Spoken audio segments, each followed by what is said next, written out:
Bonjour à tous et bienvenue sur la chaîne de Nantol Noob. Aujourd'hui, on est sur notre partie règles et batailles du numéro 41 avec en premier lieu la charte d'unité de l'esprit de Durtu. Alors l'esprit de Durtu, on le sait, c'est une très belle figurine, mais qui ne se déplace pas très rapidement, 5 de mouvement.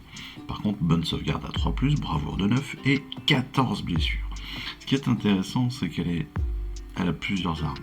D'abord, un souffle verdoyant comme arme de projectile, et puis deux armes de mêlée, l'épée gardienne et l'énorme griffe empaleuse. L'épée gardienne sur sa main droite, l'énorme griffe sur sa main gauche, bien évidemment. Ce que l'on découvre, c'est qu'on a des tableaux de dégâts. Donc on se rappelle comment on utilise le tableau de dégâts en fonction des blessures subies donc par notre esprit de Durtu, et bien les caractéristiques vont changer comme on sait le faire maintenant ou comme on a appris à le faire. Cet esprit de Durtu, il a aussi 3 aptitudes. La première, tremble-terre. Vous pouvez effectuer cette fureur monstrueuse avec cette unité au lieu d'une autre fureur monstrueuse qu'elle peut effectuer. Dans ce cas, vous allez choisir une unité ennemie à 3 pouces et jeter un dé. Et sur un 3+, l'effet de frappe en dernier s'applique à l'unité ennemie à la phase de combat suivant. Ça, on va voir évidemment le tutoriel juste après. Sentier spirituel, deuxième aptitude, au début de votre phase de mouvement, si cette unité est entièrement à 6 pouces d'un élément de terrain luxuriant ou d'un bois sauvage éveillé de votre armée, elle peut emprunter les sentiers spirituels au lieu de faire un mouvement à cette phase. Dans ce cas, retirez-la du champ de bataille et placez-la entièrement à 6 pouces d'un élément de terrain luxuriant ou d'un bois sauvage éveillé de votre armée différent et à plus de 9 pouces des unités ennemies. Ça veut dire quoi? Ça veut dire qu'en gros, elle est là, elle est là. Gardien colérique, on va troisième aptitude donc, on va lui ajouter 1 à sa caractéristique d'attaque avec son épée gardienne, tant qu'elle est entièrement à 9 pouces d'un ou plusieurs éléments de terrain luxuriant ou bois sauvage éveillé de votre armée. Ça veut dire quoi? Eh bien on va le voir maintenant dans nos tutoriels. Le tremble-terre. Donc le tremble-terre, on l'a vu, c'est une fureur monstrueuse. La fureur monstrueuse, on rappelle que ça fait partie des règles 13,21 alinéa 21.1 qui permet donc d'appliquer la règle frappe en dernier à une unité ennemie. La règle frappe en dernier, c'est-à-dire que vous allez attaquer, puis elle sera obligée d'attaquer en dernier, même si c'est elle qui attaque. Vous pourrez alors attaquer en premier, essayer de tuer l'adversaire avant qu'il ne le fasse. Évidemment, si elle a frappe en dernier, vous pouvez le frapper, et si vous le tuez, c'est tout bénef pour vous. Tout bêtement. Ensuite, les 2 dernières aptitudes utilisent bien sûr les traits de bataille de Sylvaneth, et entre autres donc l'aptitude terrain luxuriant. Les Sylvanettes ont un trait de bataille qui est appelé lieu de pouvoir, qui permet de faire pousser la végétation. Donc on le verra dans un prochain numéro, c'est ce qu'on nous dit. Donc le sentier spirituel, c'est quoi? L'aptitude sentier spirituel permet de déplacer instantanément votre figurine entre 2 éléments de terrain luxuriants. Nous avons un élément de terrain luxuriant, d'accord, qui est à plus de 6 pouces d'une autre unité, d'un autre élément de terrain, entre autres. On nous le dit ici, au début de votre phase de mouvement, si cette unité est entièrement à 6 pouces d'un élément de terrain luxuriant ou d'un bois sauvage éveillé. Donc là on est bien dans le rayon des 6 pouces. On va pouvoir ignorer la distance en fait entre ce terrain luxuriant et un autre terrain luxuriant, et donc on va pouvoir le déplacer de l'un à l'autre grâce à ces sentiers spirituels. Voilà. Donc on va pouvoir très rapidement déplacer notre esprit de Durtu d'un point à un autre sans utiliser notre caractéristique de mouvement, mais en utilisant son aptitude sentier spirituel. Par contre, il faut quand même faire attention à quelque chose, c'est que il doit être à plus de 9 pouces d'une unité ennemie à la sortie, donc vous devez quand même avoir un certain... on peut le déplacer rapidement, mais il faut quand même qu'il soit à distance des unités ennemies. Gardien colérique, c'est un petit peu pareil, c'est pas pareil, disons que ça se gère très facilement. Donne Gardien colérique donc donne un bonus aux attaques de l'épée gardienne de votre esprit de Durtu. Jusque-là, pas de souci. Cette aptitude en fait fonctionne seulement si la figurine d'esprit de Durtu est à 9 pouces ou moins d'interlocution. Ce qui veut dire quoi? Ce qui veut dire qu'en fait on va gagner une attaque supplémentaire si on se trouve à moins de 9 pouces d'un élément de terrain. En fait, tout bêtement, quand on prend l'idée de l'esprit de Durtu, quand on prend la philosophie entre guillemets sylvanette, l'esprit de Durtu va être là pour sauvegarder les terrains, les bois sauvages éveillés, les terrains luxuriants, et donc si elle est entièrement à 9 pouces, on va dire qu'elle a un bonus de protection de ces éléments de terrain. Voilà, c'est un peu pas plus bête que ça. C'était tout pour les règles de la semaine. On va passer à la bataille. Alors, vous le savez, les batailles, je ne vais pas pouvoir les faire en ce moment. Mais, on va quand même découvrir cette bataille en profondeur. Pourquoi ? Eh bien parce que nous ne sommes plus sur des batailles rangées. On découvre aujourd'hui le plan de bataille et donc les packs de bataille. Aujourd'hui, le pack de bataille qui va s'appeler Reconnaissance. Et donc on va lire tout simplement nos fascicules. Bienvenue donc dans ce pack de bataille. En fait, un pack de bataille, c'est quoi ? C'est une série de scénarios qui sont liés entre eux, c'est mieux, pour former une campagne narrative. Voilà. Donc le pack de bataille contient des règles et des instructions qui vont s'appliquer à toutes les parties de cette campagne.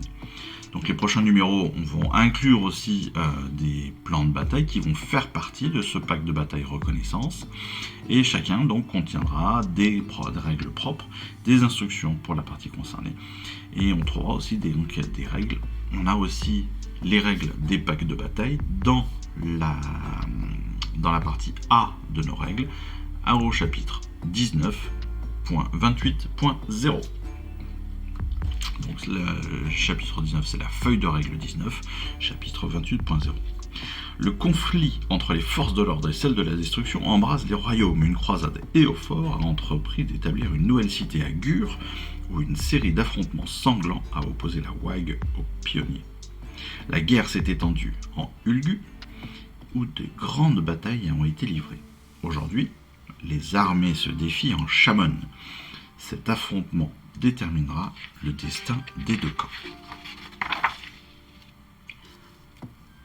Alors, pour ce pack de bataille reconnaissance, on nous dit les règles de cette page sont celles du pack de bataille, donc elles vont s'appliquer aux 10 scénarios. Autrement dit, les 5 règles qui sont là vont s'appliquer aux 10. Mais on peut avoir en plus des règles spécifiques à la bataille. Donc on va les utiliser bien évidemment pour représenter la poursuite de la guerre en Chamon, le royaume du métal. Petit 1, donc on va choisir votre armée. Pour chaque plan de bataille de ce pack, un joueur utilisera l'armée de l'ordre et l'armée de la destruction. Jusque là, rien de bien nouveau. Certaines unités seront déjà sélectionnées et vous pourrez également en choisir dans une liste d'unités optionnelles. Autrement dit, on va nous imposer certaines unités et on va nous proposer d'utiliser d'autres unités pour lesquelles nous aurons le choix. Les traits de bataille. Le joueur de l'ordre peut utiliser le trait de bataille descendant de l'orage avec ses unités de l'éternel de l'orage, et le joueur de la destruction peut utiliser le trait de bataille coup tordu avec ses unités Cruel Boys. Pour ça, on peut voir donc les règles de base 15 pour plus d'informations. On va recevoir d'autres traits de bataille pour les deux armées dans les numéros ultérieurs de Stormbringer. Et les règles de traits de bataille sont dans la feuille de règle 17 au chapitre 27.0. Les améliorations. Chaque joueur peut choisir un trait de commandement, un artefact de pouvoir, un domaine de sort et un triomphe. Ça, allez voir règle 17, la feuille de règle 17, le chapitre 27.3. Le plan de bataille, les 10 plans de bataille suivants donc feront partie de ce pack. En les jouant dans l'ordre, vous raconterez l'histoire de l'affrontement épique entre les forces de l'ordre et celles de la destruction alors qu'elles explorent Chamon, le royaume du métal. Le champ de bataille, donc chaque plan de bataille utilisera 1, 2 ou 3 tapis de bataille que l'on a reçus. Il contiendra donc également des instructions sur l'utilisation ou non des éléments de terrain, sur la façon de les placer. Tous les terrains de ce pack de bataille sont donc les terrains mystérieux. Donc si vous les utilisez, chaque joueur devra effectuer à tour de rôle un jet dans le tableau de terrain mystérieux pour chaque élément. Donc ça, c'est la règle. C'est la feuille de règle 19, le chapitre 28.1.3 pour les règles de terrain mystérieux.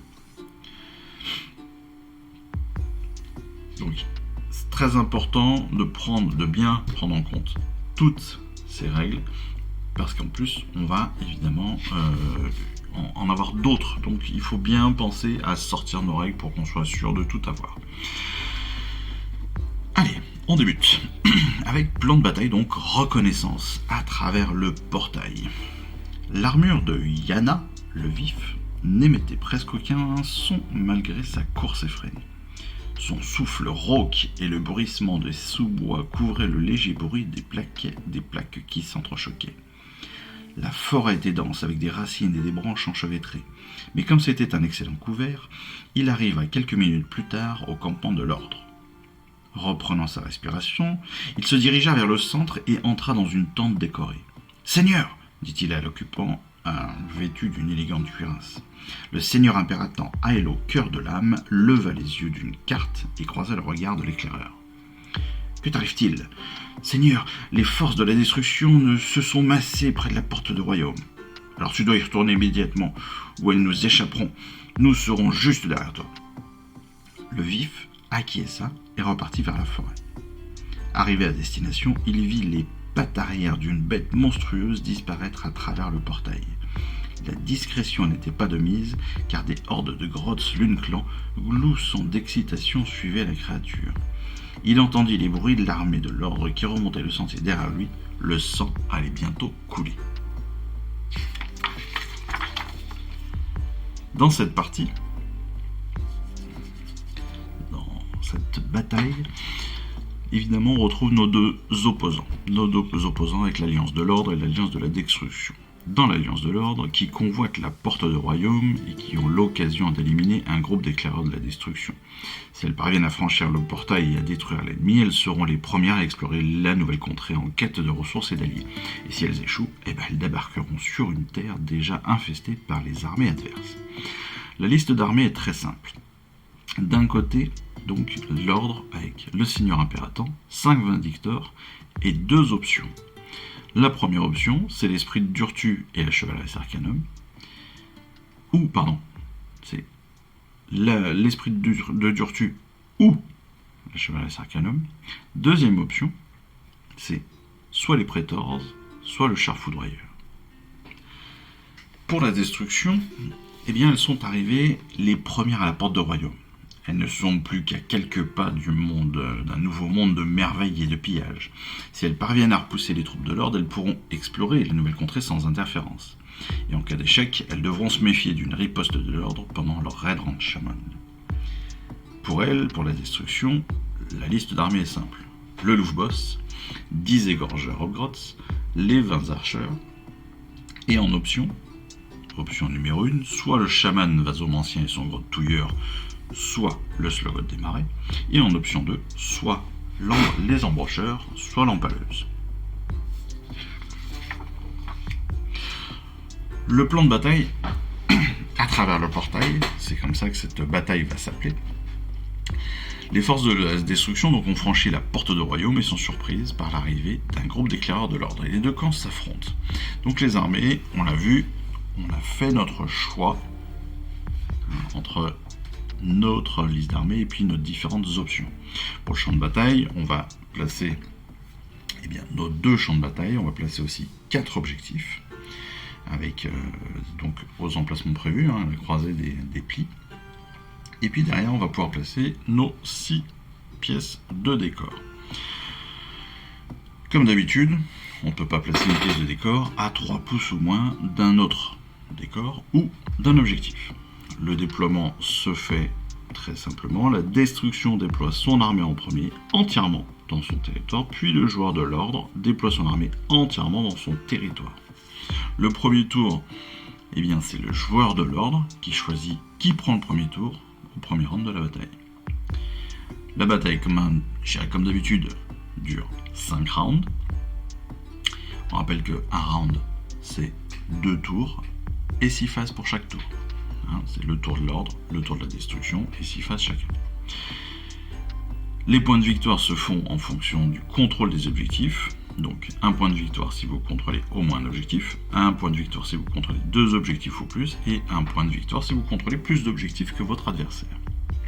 Enfin, la règle spéciale de la semaine, c'est porte de royaume. À la fin de chaque round de bataille, toute figurine située sur la ligne de la porte de royaume, la zone juste entre les 2 tapis,